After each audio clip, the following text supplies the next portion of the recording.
Agenda 111 is supposed to be the biggest initiative in healthcare delivery in Ghana's history. It should have been done by now, but we're ending December, and 3 hospitals have been commissioned by the president. That is it, out of 111. But the question is more fundamental than that. The question is, was Agenda 111 ever going to solve any of our important healthcare problems? Thanks, Kejo. This is a very interesting question. If you say, was it ever going to solve our health problem? The first question is, what are our health problems? Did we know what our health problems were at the outset? And the honest answer is, yes, we did know what our health problems were at the outset, because we pay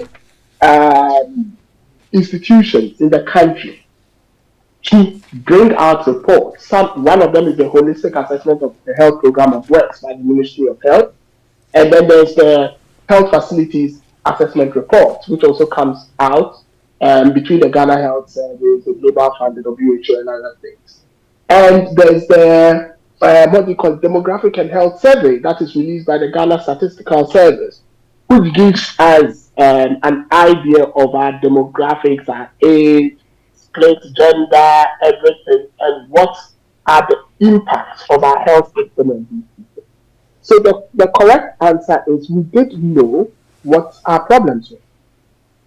And I'm quite sure the Health Harmonization Report has been seen by all of you, and you know what it points to and where our limitations are. The question we need to ask ourselves was, based on all these reports, did you see anywhere that we needed a mass build of hospitals? That's the first question. Did any of the reports I've referred to as journalists that you've seen, have you seen anywhere that they are saying that, oh, we need to build 111 hospitals across the country? No. So then it becomes, why do we commission all these reports, get the outcome of these reports, and decide that we are going to do something different from what it says?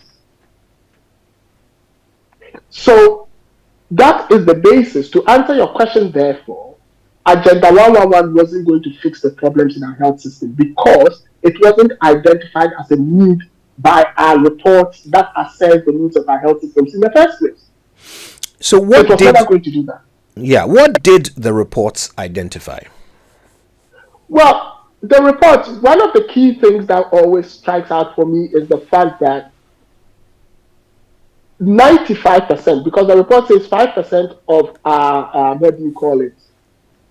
consultation rooms in our hospitals do not have the basic equipment for accurately diagnosing a patient if they went in there, which means only 5% have, which means 95% don't have. So it says that we need to retool. And you know that we haven't done a retooling of our health system for over a decade. It also says that we don't have basic things like oxygen in many of our district hospitals. It goes on to say that we don't have equipment like, simple scans and other things. It tells us about the problems we have in our antenatal and delivery systems. How was Agenda 111 going to fix this? And ask yourself, the Health Harmonization Assessment Report came out in July 2023. Since that time, we know that between 251 million and 300 million has been invested in Agenda 111. How much has gone into fixing these problems? So how was the misinvestment of our money going to fix the problems we have identified?